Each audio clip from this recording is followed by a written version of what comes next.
Em Rusciano and Michael Lucas. I was like, piss off, mate. You're trying to kill me? This is Emsolation. So they all buy a boat together and they pick up hot pirates. This thing writes itself. A lot of reality shows about vulvas. And you know what? I'm enjoying them. That stuff can get really ratty. And you can look like you got a dead spider on your eyelid, okay? I just go into the salt chomper, you could carve it. You're in Emsolation. Mate, you didn't have the mask on your vagina. I don't understand. Hello, my lovely ones. How are you? Welcome to Emsolation. What a beautiful day it is again in Melbourne. My spirits are high. I went for a jog this morning. I haven't missed a day. Just giving you a little update on my health journey, just the fitness side. I'm feeling good. I've strung together almost 2 weeks worth and I am noticing that it's made a difference. And deep in my heart, I always knew that would be the case, but you know. Hey, I just wanted to let you know about a little win I had. It's a big win. So a few weeks ago, before lockdown, we went into this current lockdown, I recorded a stand-up special for the Victorian government. They wanted to get a bunch of us together just to do something nice for Victorians, to give them something to watch each week because obviously as live performers, we cannot get on a stage in Victoria. And it was so wonderful. Dad and I showed up. We got to be on stage and I felt like I'd made a puzzle but was missing one piece. And when I got on stage, it was like sliding that last piece into your beautiful puzzle and feeling complete. Jeez, that was a weird analogy, but you get what I mean. The magic returned to my veins. It was so much fun. Well, that stand-up spot finally got to air on Tuesday night, the 15th, Tuesday of this week.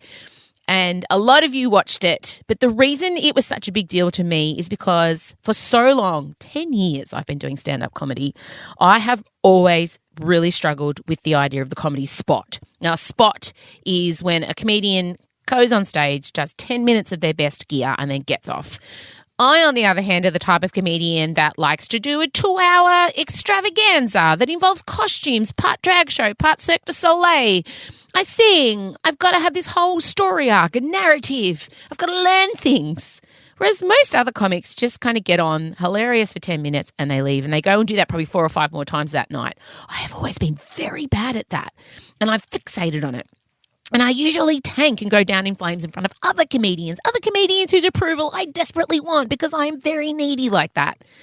But last year, kind of toward the end of last year when my stand-up special aired and, you know, I felt quite validated as a performer, I don't know, I let it go.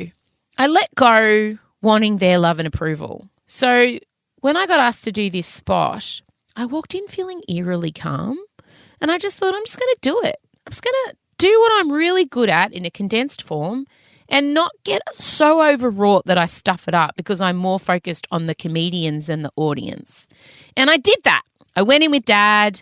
I did a little bit of gear. I did a song and I didn't stuff up. I felt like it was really tight and solid and I watched it back last night. And when it ended, I said to Scott, I'm really proud of myself. And I never take the wins. I never allow myself to say, yeah, you did good, kid. I always just power on to the next thing.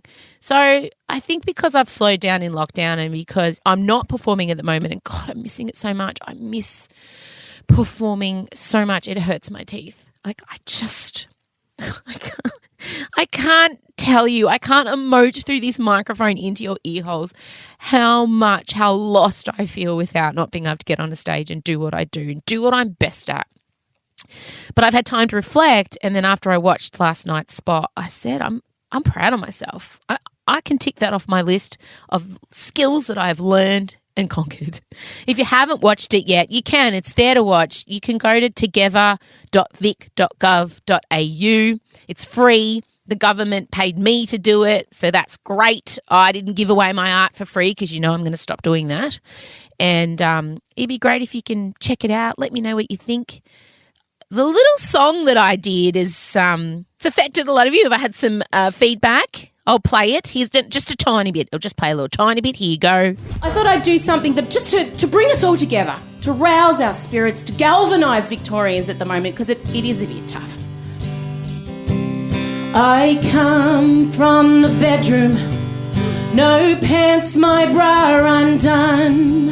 I gave up on personal hygiene halfway through lockdown 1. I stumble to the lounge room and stare at my 3 kids. Their screen time has quadrupled, but I don't give a shit. Yes, we all felt very patriotic after that. Anyway, best I move on, best I get Michael in. Before I do, though, on Friday there's going to be a little bonus mini ep come out. We know you love those. A little while ago when we first started the podcast, when Scott, my husband, was on it before we needed him to babysit, we had listener Liz send us a message saying she needed Scott's advice on how to ask for a promotion at work. Wow. We have a follow-up podcast because listener Liz has contacted us with what's been going on in her life, and it's just bloody marvellous. So I thought I'd turn that into a whole little thing for you. That'll come out Friday, and it's really uplifting. I'm so happy for her. I'm probably giving it away. And then Michael and I thought maybe he and I will do an advice segment until Scotty can come back onto the podcast, and that will be when school goes back. We thought maybe you would like us to solve some problems. Look, obviously we're not qualified like my husband is, so make it petty. Make the problems, stuff that we're good at. Maybe relationshipy, parenty things. I don't know. And like I said, it can be small. It can be dumb. We love to do deep dives on dumb stuff. So email whatever you'd like advice on from Michael or I to hello@mraciano.com. And we will hopefully talk about it on the show and solve your issue or possibly confuse you even further. All right, guys, that's enough from me. Enjoy this episode. It is wonderful. I laughed so much. You get documentary recommendations. We update you on the Chris Evans dick pic sitch. And we also talk about this delicious thing that's gone on between an ADF officer and a woman staying at the same hotel. He was in quarantine. She wasn't. He's 26. She's 53. It's delicious. But also, I do not condone breaking quarantine. Quarantine is very important. Naughty, naughty, naughty. But also, this is a very sexy story. But bad. But sexy. But bad. I don't condone it. So sexy. Play the music.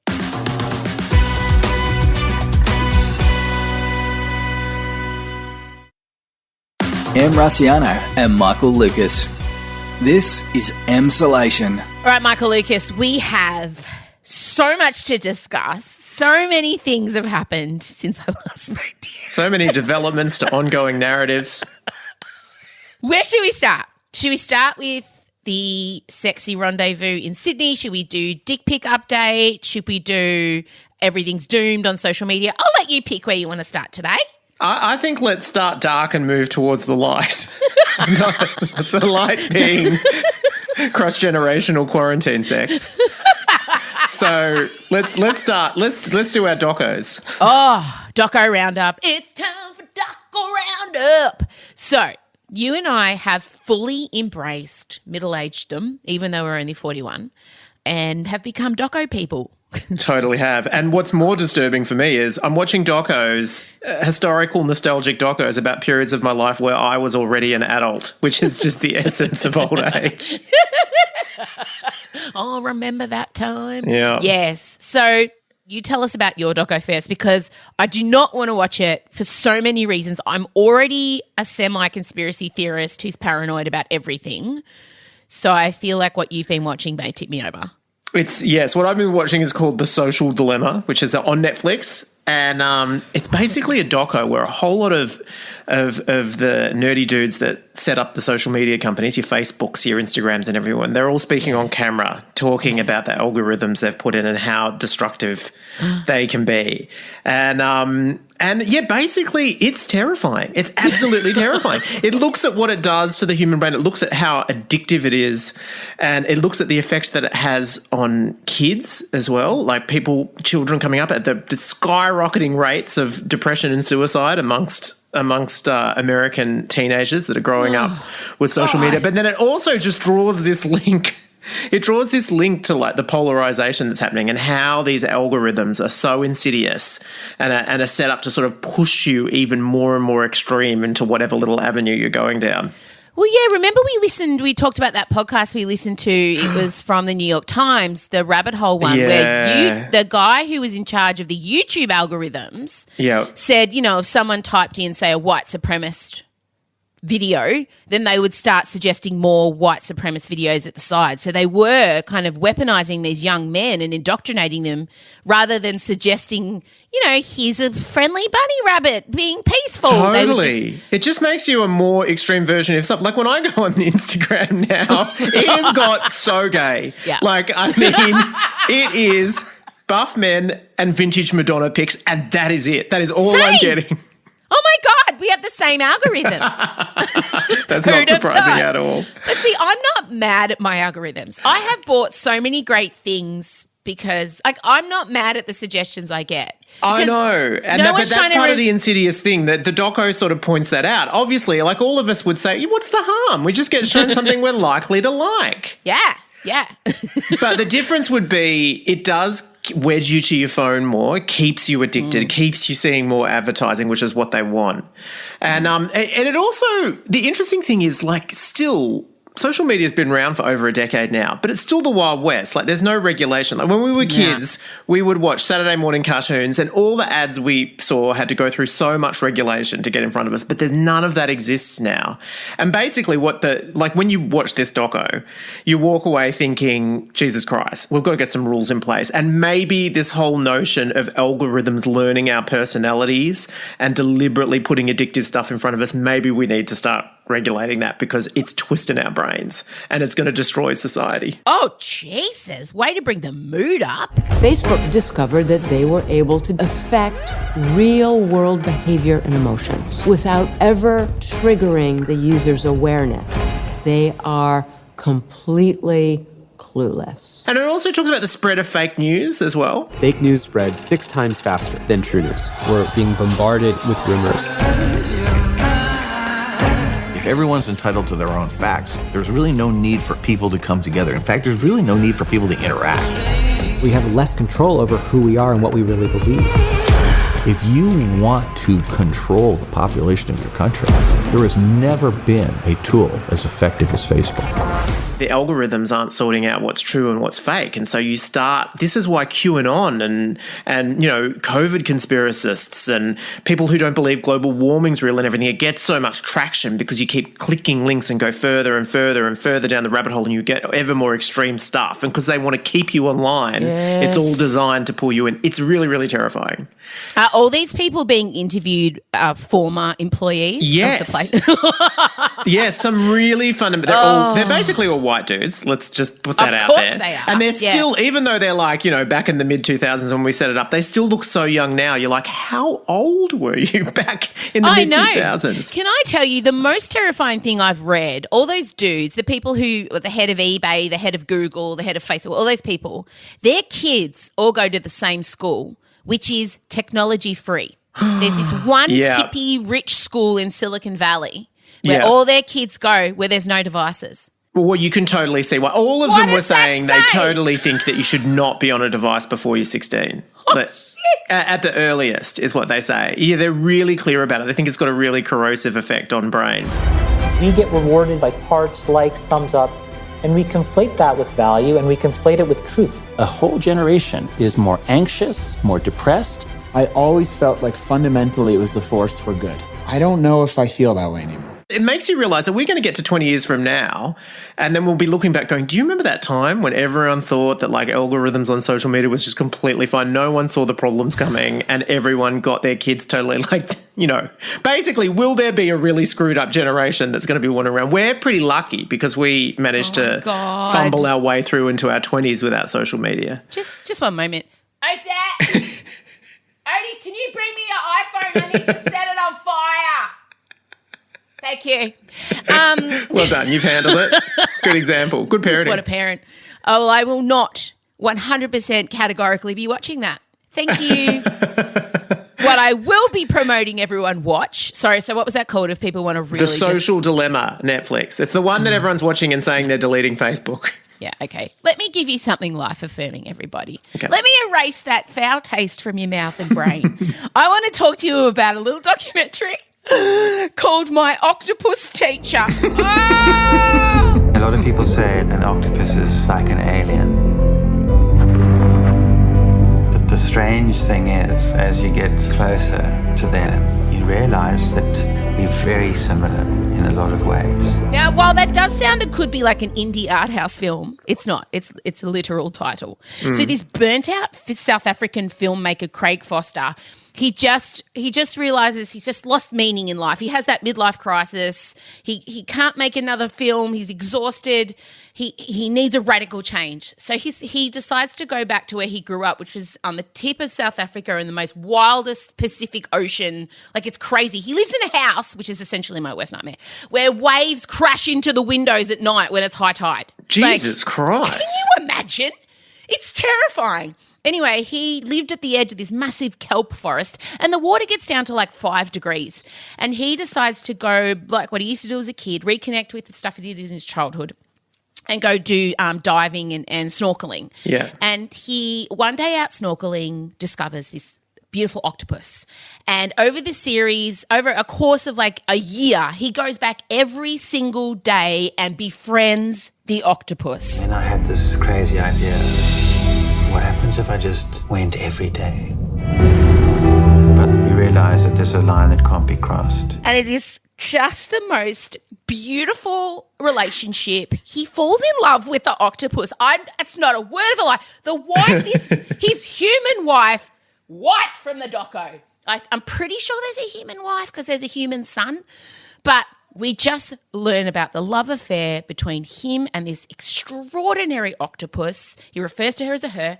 She kind of teaches him. She has this really beautiful, soothing effect on him and realizes that, you know, life can be beautiful again. And it's this totally transformative thing. And then she goes through a shark attacks her and takes one of her arms and like, I'm crying. But then octopuses can grow arms back. Who knew? And, I didn't know that. Yeah. And then he discovers this thing. He makes a scientific discovery because he's observing her so closely every day. So every day he goes into this freezing cold ocean, doesn't wear a wetsuit because instinctively he knew that he wouldn't be able to like become one with the kelp forest if he was wearing a wetsuit. So, and he doesn't wear a scuba tank. He just holds his breath. He's amazing. He's like Aquaman. Basically, octopuses, to protect themselves, can do a shield wall for the Viking fans out there. When the head Viking, Ragnar Lothbrok, yells out, shield wall, all the Vikings gather in and they put a shield up and they protect themselves from arrows. Shield wall! Octopuses can make a shield wall. Sorry, I'm getting a bit excited. I'll just tone down. Octopuses can make a shield wall with shells. And really? No one in science ever even knew that until this guy, the burnt-out filmmaker, Craig Foster, discovered it. Oh. Anyway, we go through this whole journey. He becomes closer with his son, who he was kind of estranged from because he was having a midlife crisis. Oh, the octopus teaches him how to love. Correct. The octopus teaches him how to love. And in the end, the octopuses only live for a year and octopuses die giving birth. They literally sacrifice their lives for their babies. They are selfless. And it's just beautiful. And then him and his son, they go out scuba diving now together every day. They're best mates, besties. His son wants to be a marine biologist. And they find her babies. Oh. And it is the most stunning. I mean, it's an hour too long, guys. It almost goes to 2 hours. I was like, all right, we get it. You love the octopus. You're a better person. Come on, snap it up, snap it up. I hadn't been a person that was overly sentimental towards animals before. I realized I was changing. My relationship with people, with humans, was changing. What she taught me was to feel that you're part of this place, not a visitor. Sounds like essentially the same story as E.T., but in octopus marine form. Well, I kind of felt it was more Charlotte's Web. Okay, yeah. Because, he's Wilbur. Yeah. And Charlotte is the octopus girlfriend, and they make friends, and Charlotte teaches him that you're a terrific pig, and because Wilbur was a bit broken, and then Charlotte has all those babies, remember? And Wilbur's like, oh, I'll look after you, and then old mate, what's his name? Craig finds the babies, a la Charlotte's babies, a la Wilbur. Really felt like an aquatic Charlotte's Web to me. Or an Octopus Pretty Woman if it had its original Pretty Woman ending, in the sense that he's all shut down and he's all shut down emotionally, and then he meets the Julia Roberts / Octopus, and then maybe the bit with the shells is the equivalent of, remember when he first sees her in the cocktail dress and he's like, I didn't even know you could do that, I didn't know you could be that, and he's changed. Yes. Could be like that. And then because originally that wasn't the ending of Pretty Woman. They went their separate ways originally. She went to college. Well, she didn't die after giving birth to 500,000 babies either. Would have been an interesting end to that movie. So anyway, I know you probably feel like you don't need to watch it now because I've given you the whole synopsis, but definitely worth a look just for his filming alone. And, he rediscovered his love of filming. Highly recommend, would recommend 10 out of 10. There you go. That's our doco recommendations for you. That was Doco Roundup. We've got two very, very different routes there.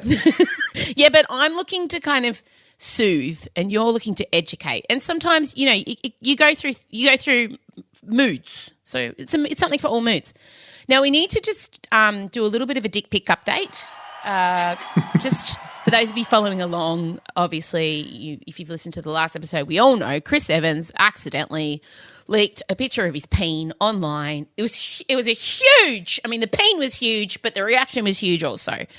And he took responsibility for it and responded in such a legendary way. I put my mind to it. No better response. It's impossible. Give a better? You're pretty good at this stuff. If I'd be more likely to make this mistake than you. What would you have told me to write? That? I definitely would have said somehow turn it into a joke or something, but I don't think it would have occurred to me to use it. I know it's better than what I would have come up with, I think. So he's tweeted in response to the world seeing his giant dong. Now that I have your attention, emoji with the hand on the face, emoji shrug. Vote November 3rd. Oh, hats off. I was going to put my mic down.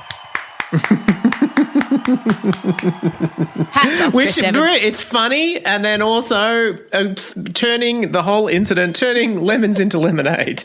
Hats fucking off, sir. I mean, he is a hero, really. And also he's spoken about it. He went on a talk show and the woman who was talking to him about it faffed about trying to bloody get to the point. If I was the interviewer, you were pretty impatient with her. I felt like she she hadn't tested the waters with him. She didn't know where he stood. And to be fair, he was sitting there with a bit of he certainly didn't look comfortable. I wouldn't be, I would be concerned. I'm just going to bring it up and he's going, I'm sorry, but how dare you ask me about that? I'm walking out. It looked like that could have been a possibility. All right, let's have a listen. You said, now that I have your attention, vote. What happened, Chris? Something happened this weekend? You know what? Your brother, go after your brother, first of all, because his tweet caught my eye. I don't know how your tweet didn't catch my eye, but his tweet caught my eye. What is he talking it was really about? Hard, Cameron. I was traveling from New York to D.C., and, I was really busy. And Mark, that is so nice of you to try to cover for Chris, but I will cut your mic off. Chris, how are you feeling? I mean, you've used this to get our eyes on something that is more important. Yeah, that's called turning a frown upside down, Cameron. It was an interesting weekend full of lessons learned, a lot of teachable moments. Things happen. It's embarrassing. You got to roll with the punches. I will say I have some pretty fantastic fans who really came to my support. Yes, they did. No, she's fumbled around. I would have been straight in. So, Chris, we all know you're circumcised. Tell us more.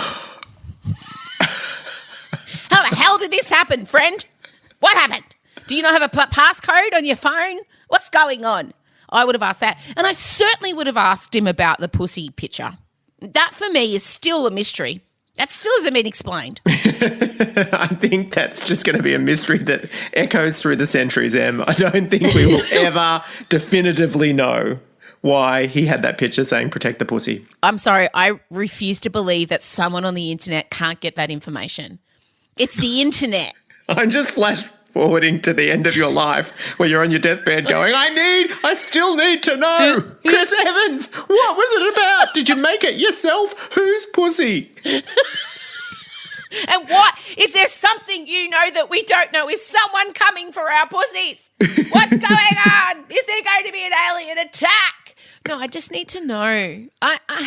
Anyway, what we were, what did warm my hearts, and he did mention that, his fans. He has this great army of fans. And can I just ask, anyone listening now who considers himself a fan of me, should I make a similar type of mistake?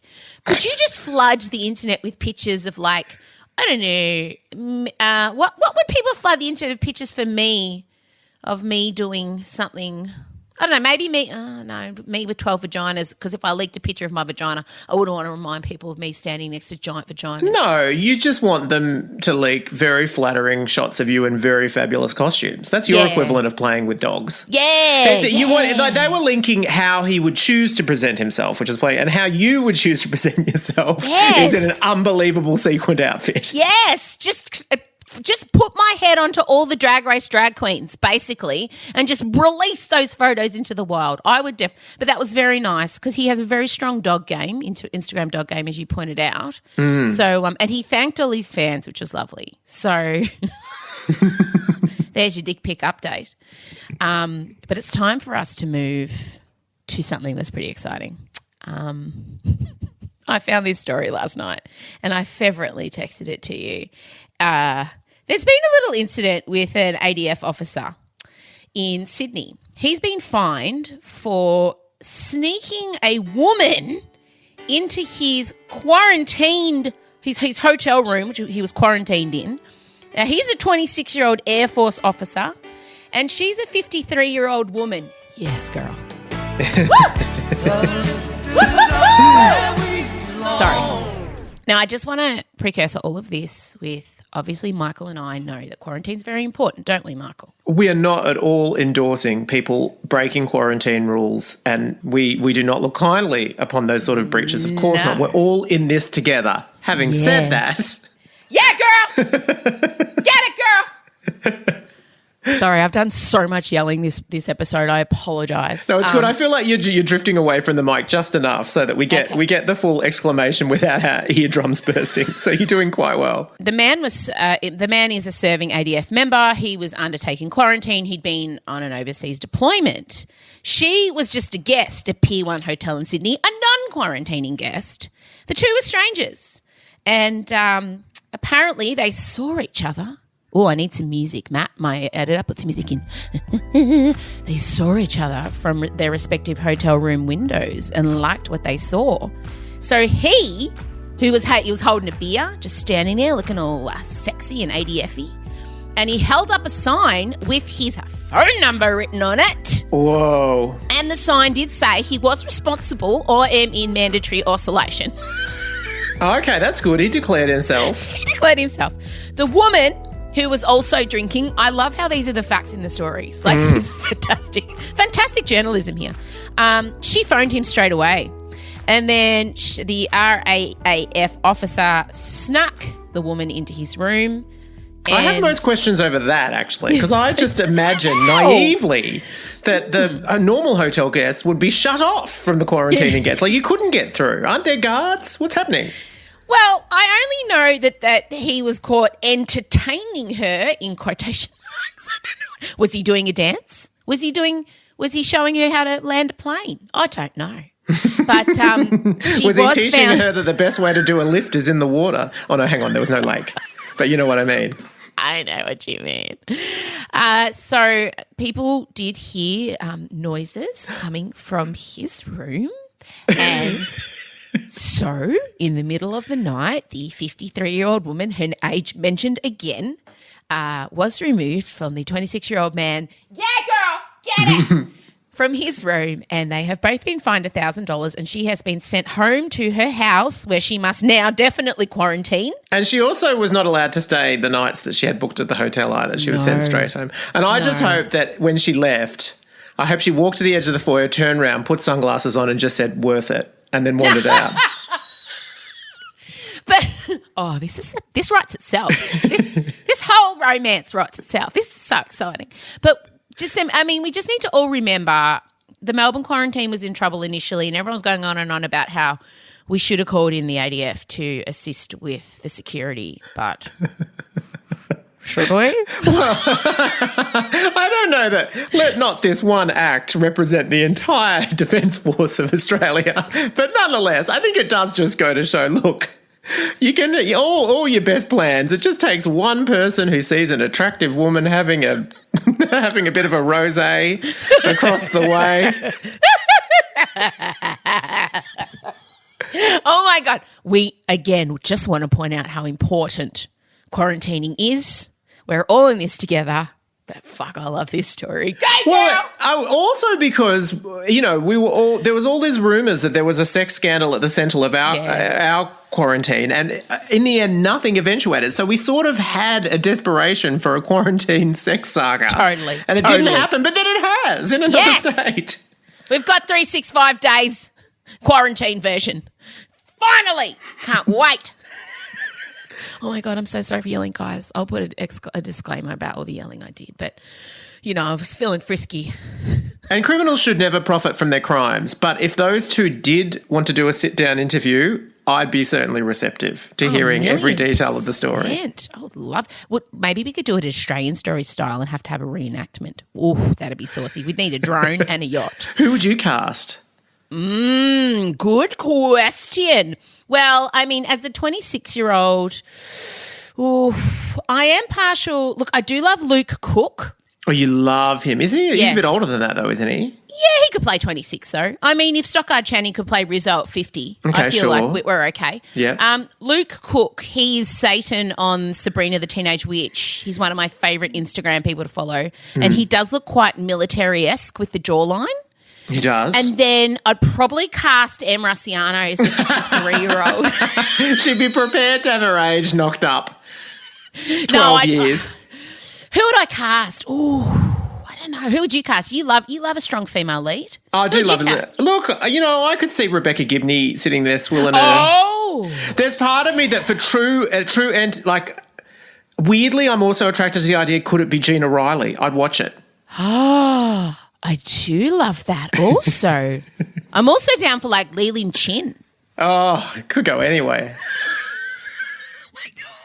Yeah, we should never be in charge of casting 365 days quarantine. All right, well, thank you so much. We're done. I think that's enough. I think I've shouted enough. Matt, our editor's like, Em, your mic's been really hot lately. You need to turn it down. I probably needed to turn it off today and you guys still would have heard it. we would just hold the mic up me from Northcote and still pick up most of what she's saying. I was excited. All right, thank you so much. We'll chat soon. We will. Goodbye. Okay, bye. This is Emsolation. All right, well, thanks for listening, you magnificent humans.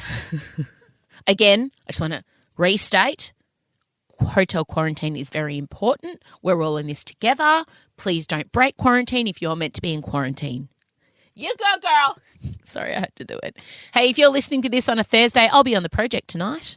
If you do listen to this straight away, I love seeing how you guys work because I see all the stats and I obsessively watch them, and about 10,000 of you listen straight away. You're like, the second it comes out, Thursdays is your day. And then it trickles to about 20,000 by, say, Tuesday. So some of you are weekend listeners. I love it. I'm obsessed with statistics. I love looking to see all your habits, see how long you listen for, when you pause. Oh, yeah. I'm like, oh, God, I'm like that social media documentary. So, yeah, I'm on the project tonight if you're listening on Thursday. So put your eyes on the telly if you wish to see your girl. Don't forget about the bonus ep on Friday. What am I doing today? I'm going to go out for a nice walk along the river. I live in the most beautiful part of the world, and I've really been enjoying my river walks. And yesterday, I'm in a big deal. I went for a walk with Elio and he discovered pockets. If you haven't seen the video, check it out on my Instagram. And also, go and follow the Emsolation page on Instagram. It's at Emsolation Podcast. I'd love to get to 10,000 so I can do swipe ups, because you can't do swipe ups on Instagram till you get to 10,000 followers. And there's so many things that, like, there's a few of us that run the Instagram page we'd love to send you to, but we can't. We're sitting on about 6,000. So go and follow the account. It's completely different to mine. Completely different content. It's not the same as following me, I promise. All right, my darlings. Have a great day. Have a great weekend. And we'll talk soon. Tell a friend about us. Bye. Love you.